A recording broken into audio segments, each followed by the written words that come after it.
Good afternoon and welcome to the American College Center for Women. Thank you all for spending time with us today. We're pleased to see so many people here for the succession planning session that we prepared for you today. So according to FPA, 73% of advisors report not having a plan to transfer their businesses in retirement. For the 27% who do, the focus is usually on the transaction, the valuation, the earnout, and the exit. This webinar will focus on how to prepare your practice, care for your clients, your employees, your family, and your retirement with an inclusive approach. Today, we'll talk about how to build your firm where your children and your grandchildren would be proud to work once you retire. And we'll share specifics about how you can incorporate inclusion and diversity in that plan. Let's get started. So today, I'm really thrilled to introduce our expert panel today. We are going to start with ladies first. And with that, I'm going to introduce Christine Sjolin, who is the VP of Strategic Development and Operations at FP Transitions. Christine joined FP Transitions in 2011 and has become one of the principal drivers driving strategic relationships, membership programs, and she acts as a liaison between your members, partners, broker-dealers, and custodians. Christine has a particular focus on the advancement of next-generation advisors and women in financial services. Tana Thompson is the Chief People Officer at Vista Capital Partners, and she sits on the executive committee for Vista Capital Partners. Prior to Vista, she was VP of Human Resources for Xenium HR, which is an outsourced HR services company serving over 400 clients in varying industries. Her expertise areas are in leadership coaching, performance management, training and development, compensation and total rewards, culture development, and employee relations. John Ng is a relationship manager with Abacus Wealth Partners. You can read John's full bio on the Abacus website, and I recommend that you do. It's very entertaining. But the short version includes taking a found $100 bill and parlaying that investment in Taekwondo lessons that brought him to teaching martial arts to celebrities, befriending Olympic gold medalists, and becoming a national champion. It also helped him get into college and paid for part of his tuition.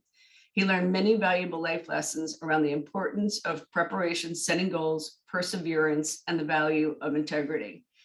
Abacus, if you know Abacus, they're a well-known RIA. They are known for their diversity, and he'll have a lot to add as well. Tom Morris is a wealth management advisor at Northwestern Mutual, which is a full-service firm, but I liked what his header on LinkedIn said best: solving your retirement problems before they occur. He also helps people who have built a business. So from LinkedIn again, it said, perhaps you built a successful business, but it's time to plan for the future. How do you protect what you've built and secure it for the next generation? Tom has built an amazingly diverse team, and you'll get to hear a lot more about that. So he walks the talk. All of our panelists walk the talk. So with that, I'm going to kick off with our first question. What is a systematic approach to succession planning, and when should a firm owner start? Christine, you were going to lead this for us. Sure, yes, happy to. And I'm just so excited to be here on this session with this really great panel. For those of you that are sitting in and listening and hoping to get actionable items, the accomplishments of Vista Capital and Abacus Wealth Partners and Tom at Northwestern Mutual are really great targets to aim for. And my experience with FP Transitions is being able to take advisors back and solve for the classic problem that the cobbler's children have no shoes, right? So when we talk about creating the structural elements and the systematic approach, the greatest gift that you can give yourself as a financial planner, as a business owner, is time. When we're working with owners of financial practices, RIA owners, insurance practices, registered reps or hybrids, whatever size they are, 2 billion, 1 billion, 100 million, aspiring to be that large, they all have to solve for similar structural problems. And the best way that you can set up the right structure, the right compensation, the right format for growing the business and creating a sustainable firm that your grandchildren will admire, that your grandchildren will want to be a part of, is to start early. So When we're working with financial advisors, we usually recommend that they give themselves at least 5 to 7 years to start planning. And it's fairly common that we hear advisors say, I'm going to retire in about 5 years' time. We hear that over and over again, year after year. We have a name for it. We call it the rolling 5-year plan. I'm sure you hear the same thing with your clients when you're talking with them about their investments, their retirement. How are they going to solve for that life event for them? So when we're working with clients at FP Transitions, we are often trying to encourage them to start well in advance. It is perfectly reasonable that you are going to focus on the value, that you're going to focus on the transaction terms, but you preserve options for yourself if you plan early and start to think about what is the entity structure of your firm. If you give yourself enough time, you can create the compensation models that create alignment. The compensation models are tied into the roles within your firm, who is going to take on a leadership position, who is working in a support position, how do they move forward and advance their career from a support position to a paraplanner, to a lead planner, to a partner, to a strategic lead. If you are working with that 5 to 7 to 10 year timeline, you can put those pieces in place. When we're working with advisors that don't have that kind of timeline, in the last 3 years, we've seen an incredible increase in advisors that are looking for a kind of a succession plan that allows them to buy into or to attach themselves to a firm that has created a sustainable structure. So they've got a team-based structure, they've got aligned compensation, they've got diversity and multiple professionals who are helping to carry out the client services. Advisors that are selling their practices without a structure are seeking buyers who have created that structure. So that leads into what we're seeing as a sell and stay kind of strategy. But the point that I make is that it's the same processes of building a structure, recruiting your team, creating aligned compensation that will give you better optionality, is the term that I hear a lot of people use, for their retirement plan, to get the value, to get the transaction, and to get the deal terms that you want personally when you do choose to retire. If you plan early with that 7 to 10 year timeline, and you can work on your organizational structure, which Tana, my colleague in human resources, can speak to some. You build the compensation, which is also a part of creating alignment in your business goals, in your rewards for your staff, and the entity, which I will admit is the least glamorous part of creating your succession plan, but it is the most foundational part of creating your succession plan. You need to make sure that those 3 components get lined up well in advance. So being systematic about your succession plan and starting at least 5 to 7 years from the time you think you want to sell out a part of your ownership, a part of your equity, is the timeline that you need to keep in place. Great foundation, Christine. Thank you. John, I think here you were going to talk about Abacus Partner Track and how you manage it there. Yeah, thank you, Hilary, for having me. It's such an honor to be part of this panel. And, just to kind of build off of the great foundation that Christine has kind of laid out for us here, Abacus is a firm that I think has benefited from a systematic approach to succession planning. And the key to our systematic approach is what we call internally our partner track. So the partner track is typically, made available for someone who has been with Abacus somewhere between 5 to 7 years. And they basically have an opportunity to buy into the firm as part owners. So, a couple benefits we see from there. One is, there's no better alignment of incentives and long-term values than making someone a part owner of the firm.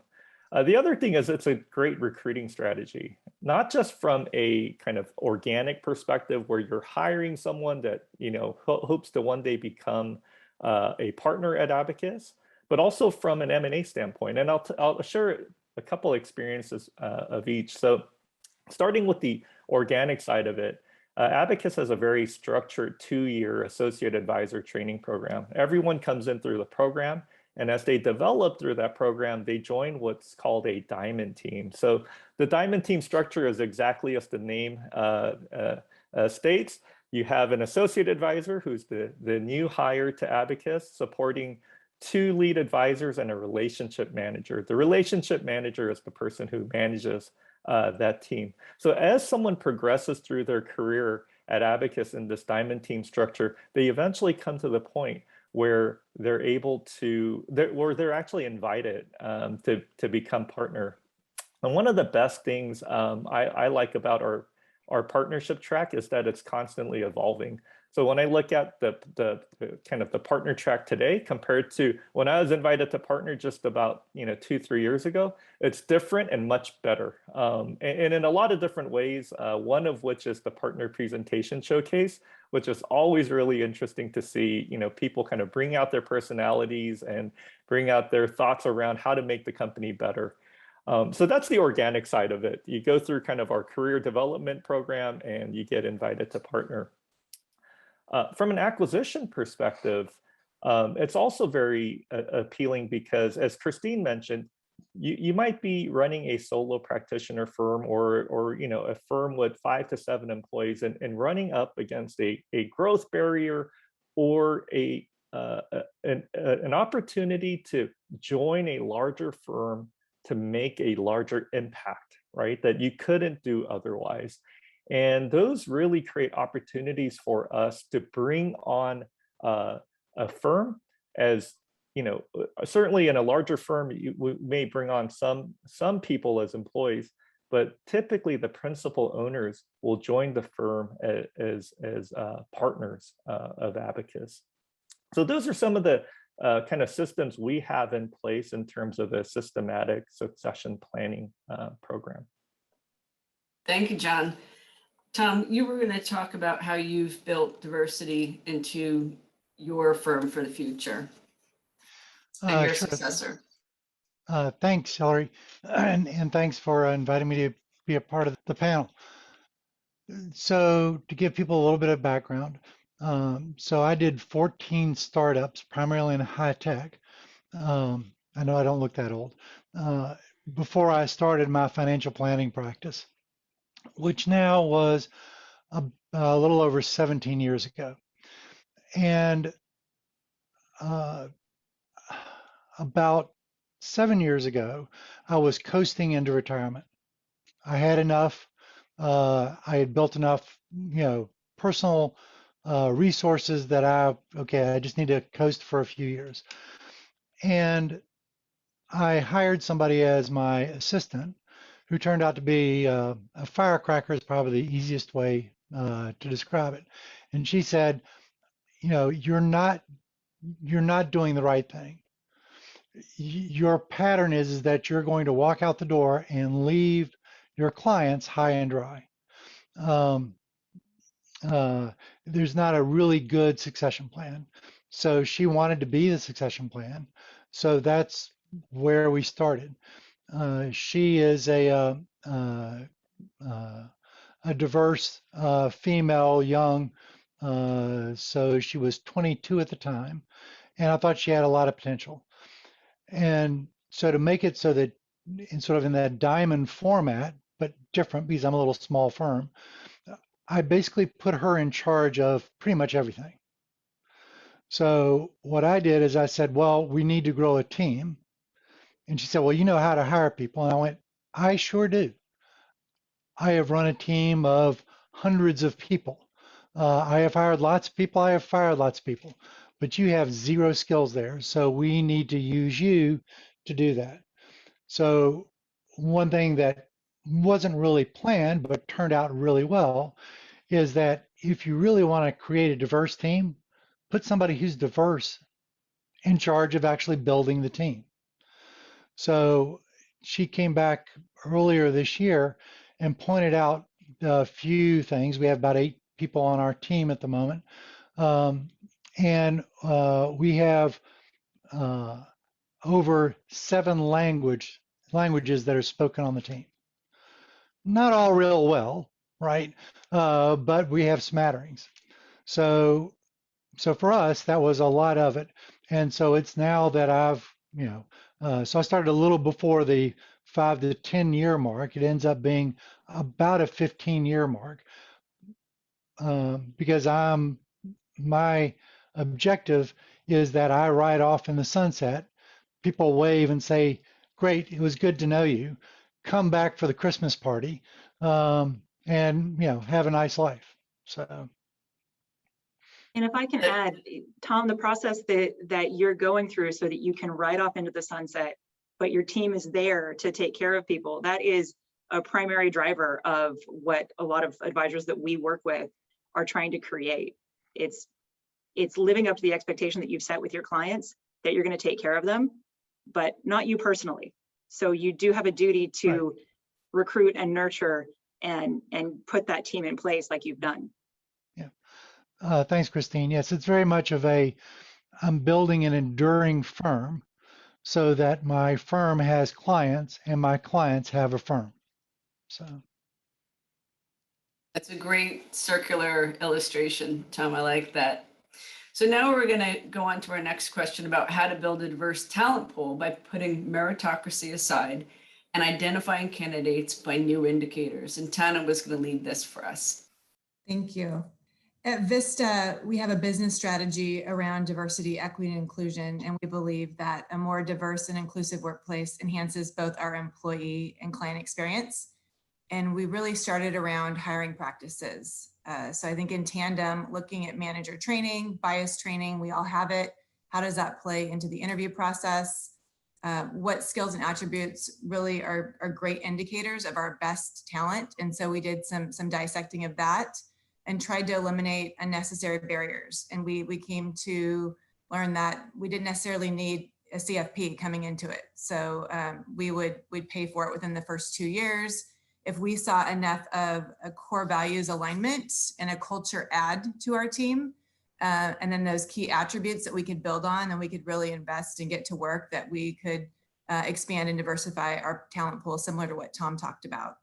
And so in looking at that, we identified key drivers for success. And so if you take a client service role, we looked at somebody that's passionate about client service, somebody that's passionate about our industry, team-oriented, resilient, a great problem solver, and that core values alignment. So instead of that culture fit that a lot of us have heard of, in culture leadership and HR practices, that actually can limit us because we're saying hire more people just like us. And we're saying, no, hire folks that have those same core values alignments. We have 5 core values. Ask specific questions in the interviews around those, and then see who can add to that team, who has a diverse life experience that they can bring that is additive to the group. And so that's been really effective for our hiring practices there. So thinking about things differently, making sure folks are trained, and it's been really successful. We've had positive retention as a result and been able to diversify our talent pool. That sounds great, Tana. Christine, I think you had an example from 2019 that you were going to give that supports this. Yeah, well, and a lot of advisors struggle with, Tom, you have experience hiring a lot of people. Most advisors don't have that experience. And I want to hire for a culture ad, and I want to hire for diversity, but it's difficult. It's a challenge. And really what I'm concerned with are the results. So where the rubber hits the road as a business owner is getting the results. So what we did back in 2019, we peeled back all of the valuation data that we'd had from advisors for the last 5 years. And we looked at the growth rates of firms based on their structure. And we were able to show by looking at the valuation data of hundreds of different firms, that those firms that had a multi-generational ownership structure, that had that diversity in age. Now, we didn't peel back the onion on the specific demographic characteristics beyond the birth year of the people in an ownership position. But where you have businesses that have that diversity in terms of age of the owner advisors, we saw that the growth rates where the average age skewed lower, under 40, was about twice that of businesses that were owned by a single practitioner or by peers. And when we dissected that data further, it wasn't peers that were under 40.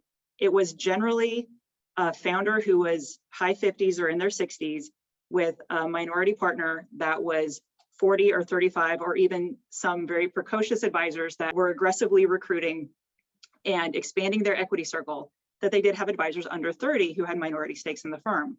And our interpretation from that was very well aligned from the data that we see in HR publications, in business publications, the Harvard Business Review, wherever it is that you're looking, that diverse teams and diverse perspectives create better growth rates and better value. And the data that we looked at from 2019, when we compared it against the prior recession, is that we saw actually stronger growth rates from the data set that we looked at coming out of 2008 to 2009 than we did coming out of the strongest bull market that we'd had since World War II, right? So we're all still waiting to see what's going to come of the 2020 and the current economic environment.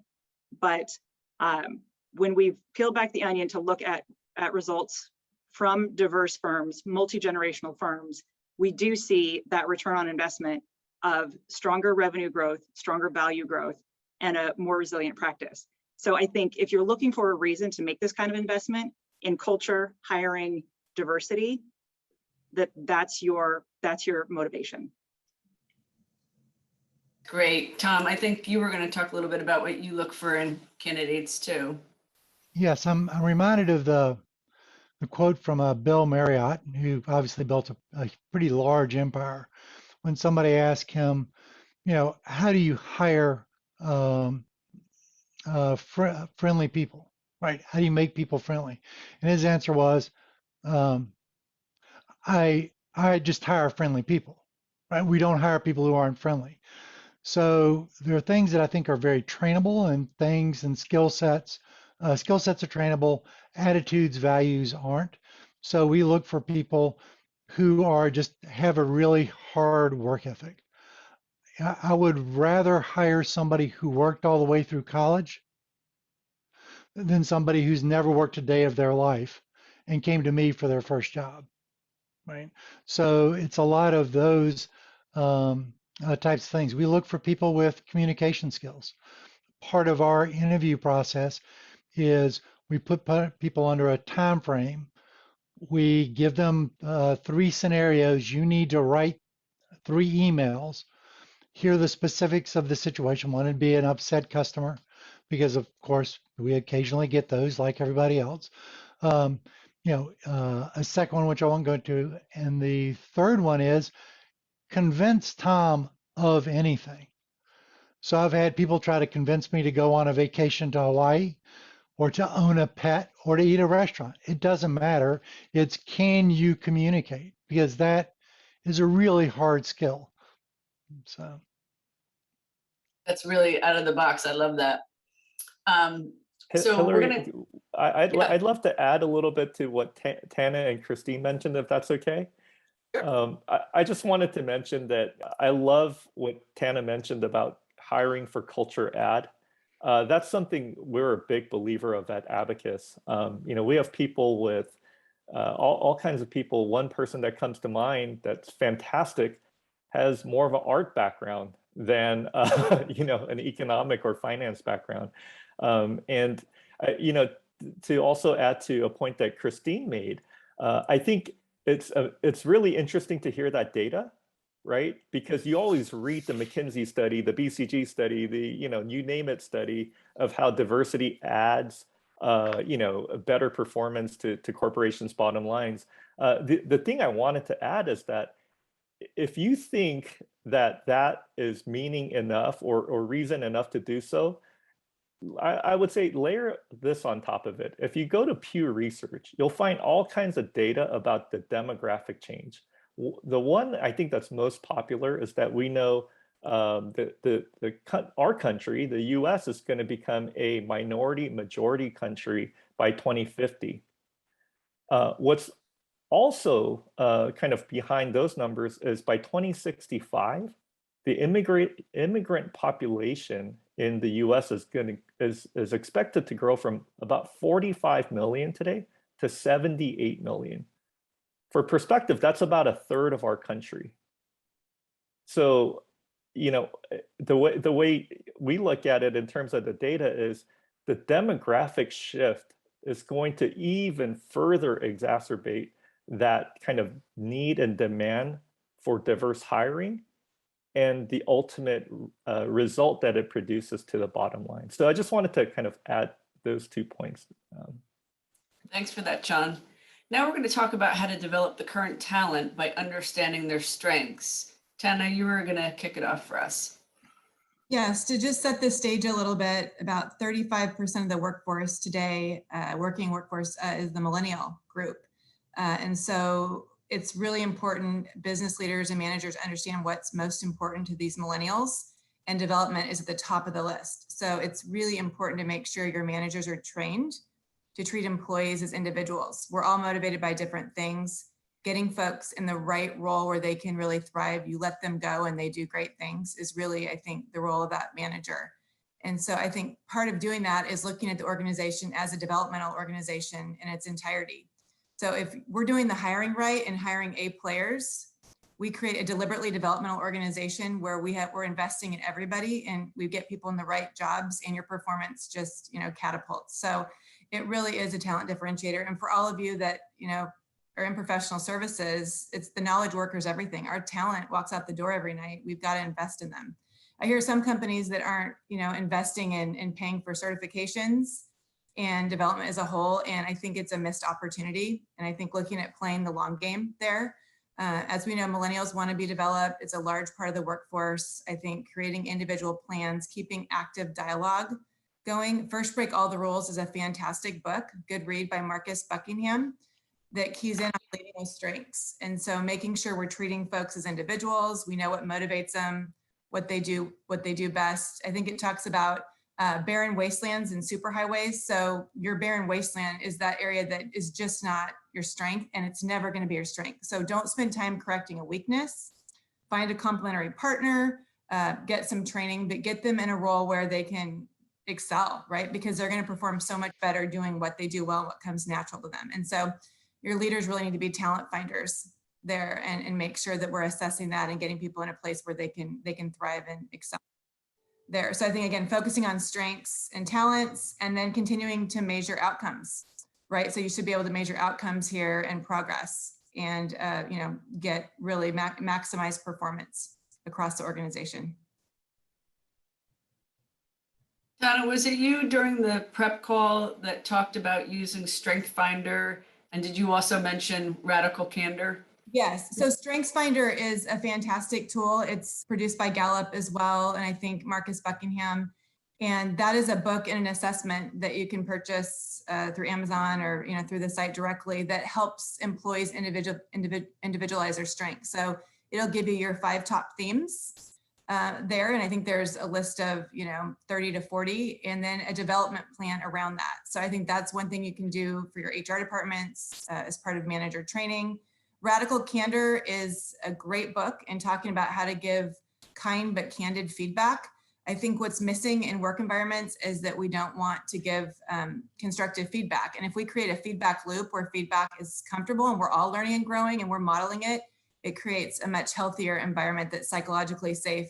And we all need it, right? So we all know that there's things we need to improve on. And so if you've created that safe environment where it's really normal to get feedback from your peers or your manager, day in and day out, everybody benefits. So Radical Candor. Also, I'd say Crucial Conversations is another great book, Fierce Conversations. To what Tom mentioned earlier, communication is key, and it's our job to practice and model that with our teams. Thank you. Tom, you also mentioned Strength Finder and its, I guess, successor, Standout. You want to talk about that for a minute? Sure. I think it's interesting that the 2 themes there of the different books are very similar to mine.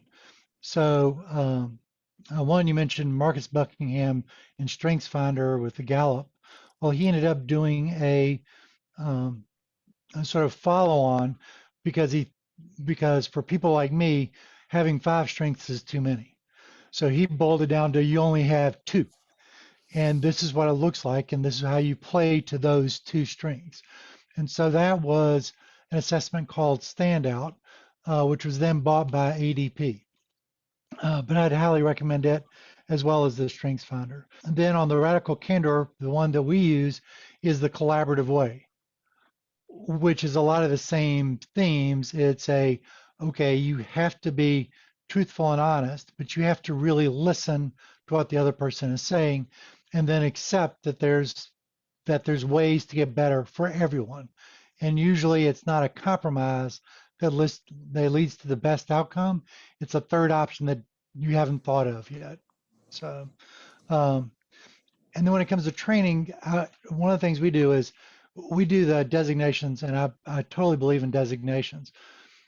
But for example, the person who's in charge of our client experience, we sent them to the Ritz-Carlton school on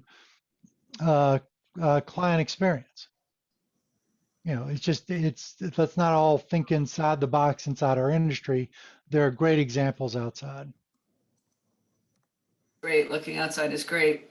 John, I know you wanted to add some examples how you have built a diverse team to serve a diverse client base and the differences in how you serve that diverse client base.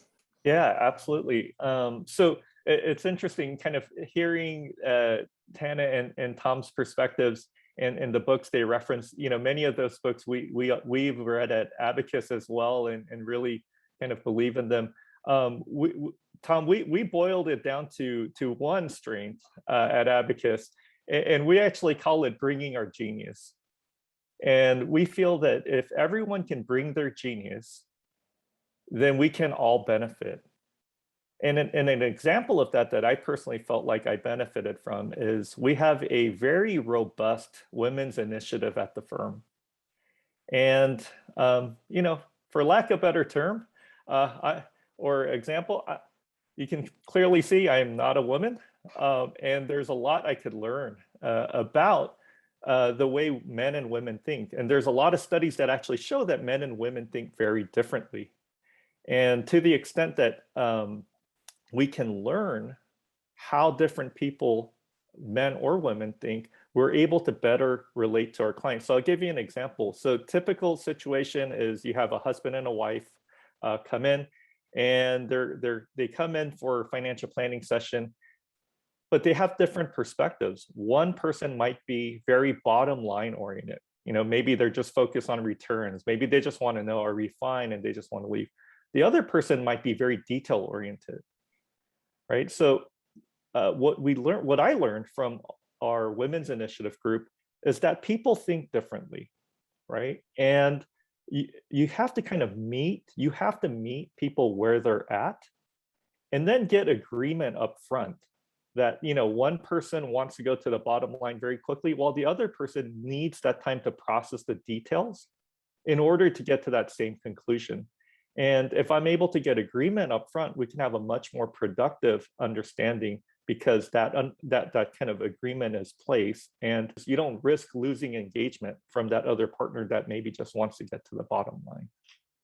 So that's one of the ways we've kind of leveraged the strengths within our group. Again, we call it bringing our genius, to help our teams and advisors, kind of become that much better and serve a diverse client base. Yeah, if I could just add to John's comments, I think communication is key in understanding that we all come at it differently and have different styles. And the more we can understand our own style and that of the individual we're interacting with, the better communication exchange. And so I think at times we have to flex and practice active listening and self-awareness. And the DISC tool is a great tool in understanding different communication styles. It's 4 quadrants, personalysis, the Enneagram. But that is a great tool that you can incorporate in your workplace to get more informed about communication styles. And we need all of it, right? But just that awareness to flex in what situation to have a more productive and effective communication exchange. Great Ed. Thank you, Tana. So we talked a lot about the people, and we talked a lot about building teams and diverse and what that diversity and what that adds.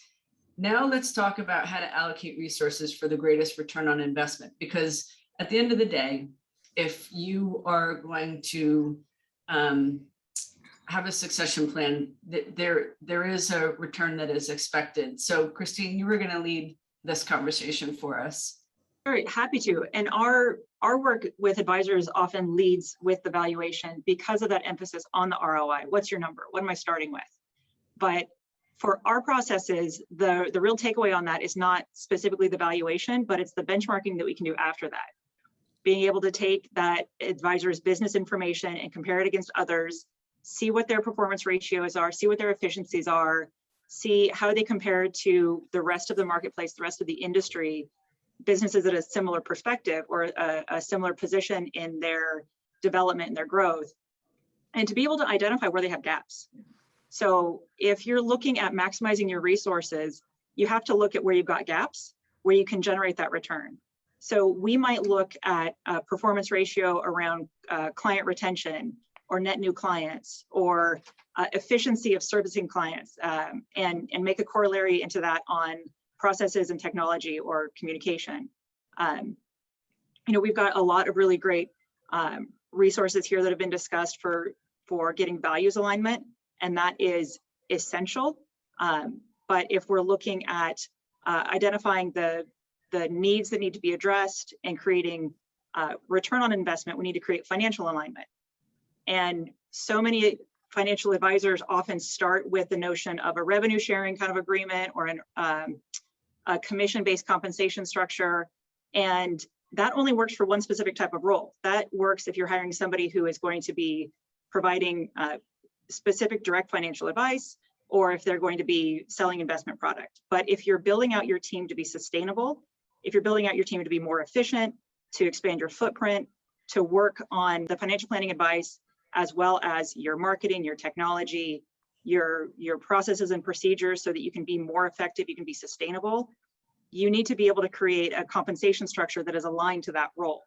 So a commission-based structure isn't going to work. You need to identify the need, the role, and the professional compensation that works for your size of business, your market. Are you in Chicago or are you in Omaha, Nebraska, or someplace much more rural than that, right? I don't mean to pick on Nebraska, but you need to be able to make professional compensation that's right for your business, for your market, and for the role.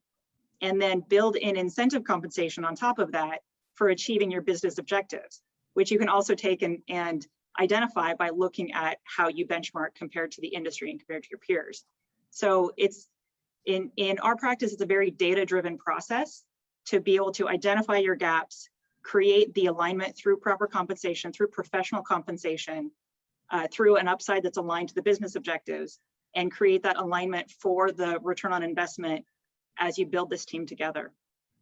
I just want to make one point on diversity, because I like to peel things back to baby steps and what are those foundational pieces that you need to make. And some of these topics can be intimidating for advisors as they're looking at growing their business. They didn't learn a lot of this directly when they were going to school. But if you think about it, that the first person that you hire to add to your team, Tom, when you brought in the woman that was 22, regardless of her age or her background or anything, it was somebody that wasn't you. And that requires some appreciation of diversity. As soon as you start stepping outside of yourself, you're building in layers of complexity that benefit from appreciating diversity of perspectives and diversity of mindset.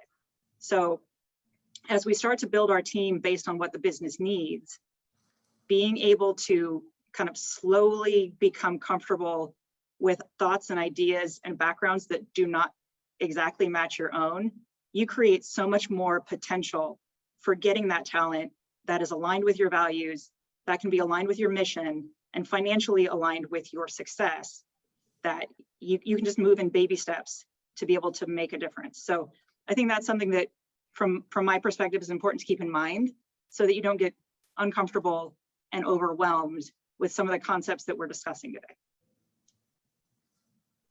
All good advice, Christine. Thank you. Now, Ten, I think you were going to talk to how career pathing lends its way to the return on investment. Yeah, and I would just say, just to kind of, I think, thread the needle a little further on my earlier comment about investing in development and talent, that it's important to our millennial workforce. I think it's really important that we invest in our managers. So managers, kind of walk the walk and set the tone of the organization. And so as leaders, we need to consistently be investing in ourselves and investing in manager training. So that can be both as a manager and a leader. We've invested in leadership coaching for our managers for an individualized, make sure that it's the right fit, that they're focused on the right development and meets their needs. So I think, that developmental organization, learning organization, we're elevating everyone and that the firm essentially benefits and there's greater ROI there. So I think then you look at career pathing. So for each of the positions that are a part of your firm and look at various levels, I think looking at quarterly development conversations is important, looking to pay for their development too. So attending related conferences, industry certifications, that perception of progress is really important. Am I moving forward? Am I gaining new skills? Am I progressing towards my goals? Whatever that might be, if it's going to be rock star employee in the current position and they're expanding in the role, or whether they want to climb up the corporate ladder. Let's have a development plan for each person. And that First Break All the Rules book talks a little bit about not everybody wants to climb that ladder, but we need great client service associates, right? So let's create world-class client service associates and continue to expand in their role and give them more. So everybody can thrive and operate at maximum capacity there. So I think recently we have implemented a bonus for obtaining a certification. We know that it requires a lot of work outside of their day jobs and that it benefits the company and our clients and talents more competitive. So we've recently implemented a bonus upon completion of a CFP or CFA certification. So look at creative ways where you can reward employees for expanding knowledge, which ultimately benefits your firm and clients. Great. Tom, would you add on that a little bit? You're going to talk about the long game. Yes, and compensating for skill sets developed is critical. We've been doing that for a long time, where even if they're not necessarily using it in their current role, but overall it helps them integrate into the organization. That's good. So the person who's in charge of calendaring and everything else for us, is licensed. And as soon as we got licensed, it was like, okay, you get a new salary level because you're licensed. Not that your role's changed, but you now don't need to go find somebody to do that. You can answer the question yourself, right? From a legal standpoint. So one book that that just came out in the last 2 weeks that I read is from Dory Clark, and it's the Long Game, and I would recommend it for pretty much anybody. The idea is, how do you do long-term thinking in a short-term world, right? Because we all are very busy, but it's how do you carve out the time to do the development?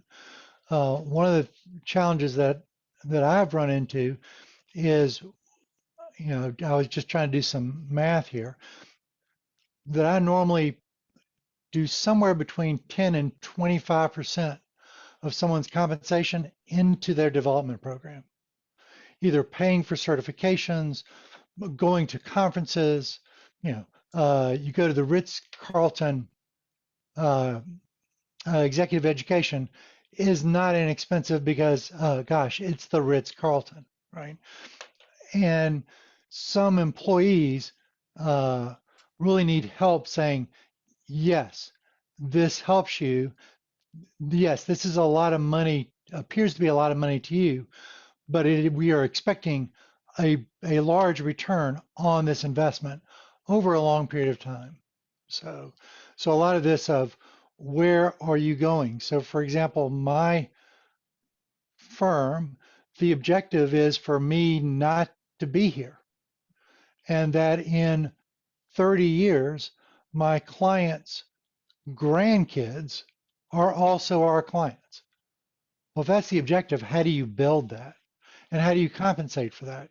Because it's, as you said, it's not so much in commissions, right? It's not a short-term thing. This is a long-term thinking. So. Any of you on the panel have any kind of metrics around or rewards around retention of clients? So, AUM, AUA, those metrics are pretty well they permeate the industry, but I wonder if anybody uses retention of accounts or clients as a metric. We do. We have it as a company-wide goal, and we pay out an annual bonus if we hit it. So it's at 99% retention annually. And we pay out a mid-year component prorated at 99.5% retention of clients. Wow. That's awesome. Yeah, as we think about, John, I'm thinking about your comments about the difference between men and women. I think that, when you think about the typical scorecards in the wealth management business, making calls, getting accounts, driving assets, some people, women included, may work differently than that.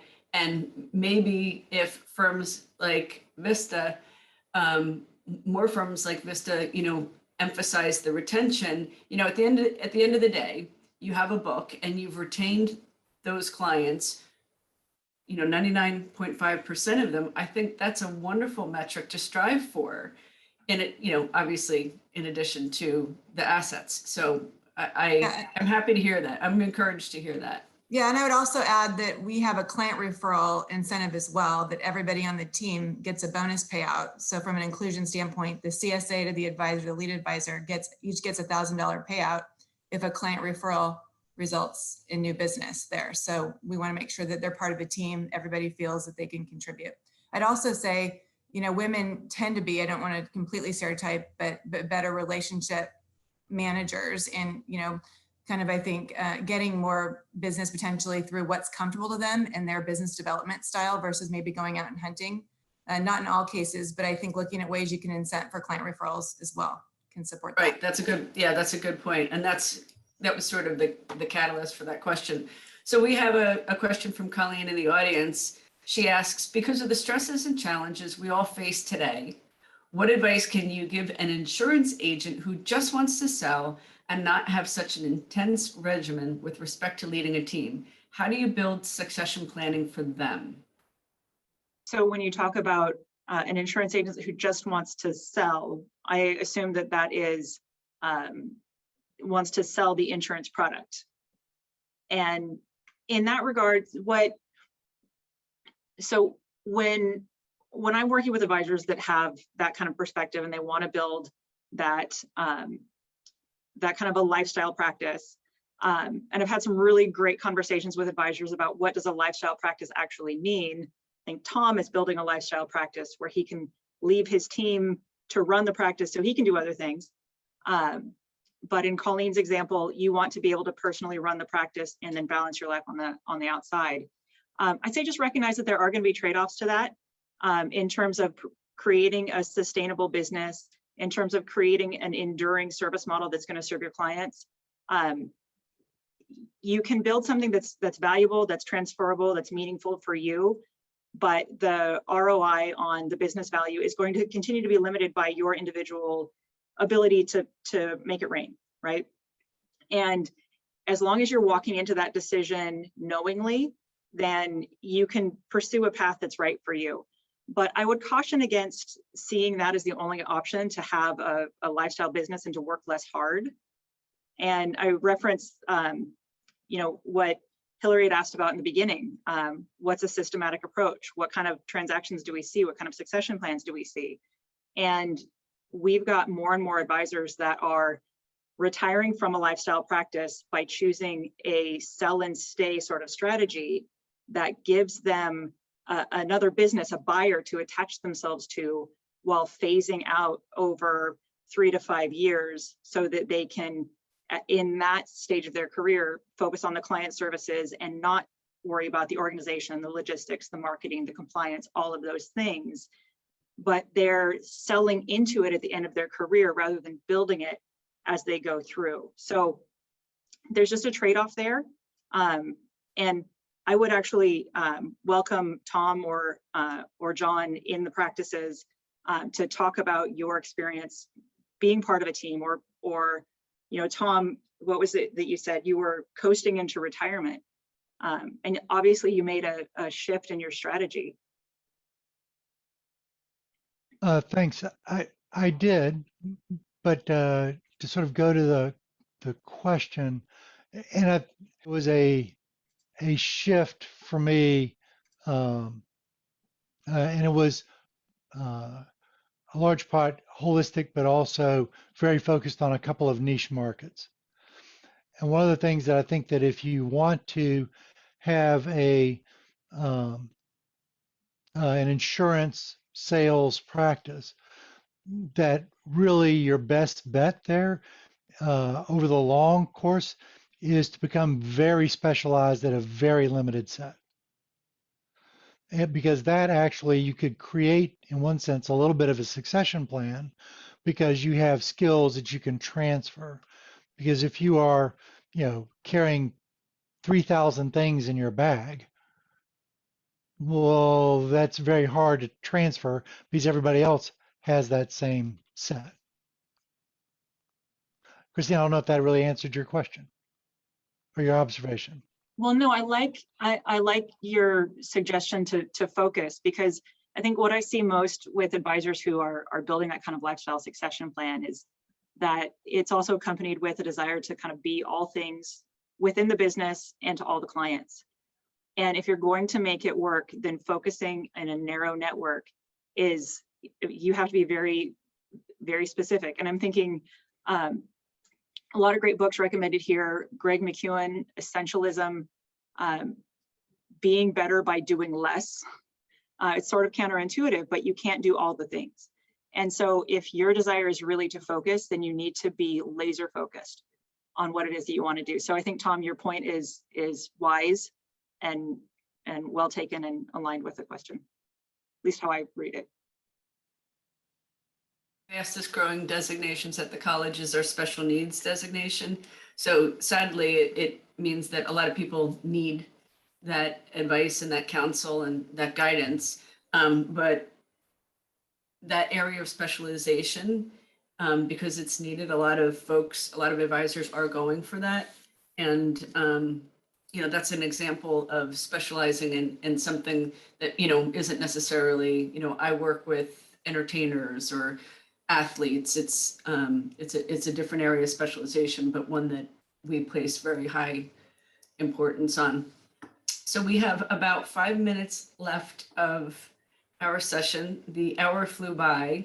I have some great notes circled in red. I always have my red pen for things, starting with culture add, hire friendly people, bringing their genius, data driven, and others. So I learned a lot during this session, and I'm so appreciative to all of our speakers today, and thank you for sharing your expertise. And you can see we have each of our speakers' contact information on this slide. If you want to get in touch with any of our speakers, they would be happy to expand on anything that we talked about or otherwise. As always, we thank you for joining the American College and the Center for Women. We hope that you found this helpful and useful in your practice, and we look forward to seeing you at the next webcast. Thank you all. Thanks, Hilary. Thank you, Hilary.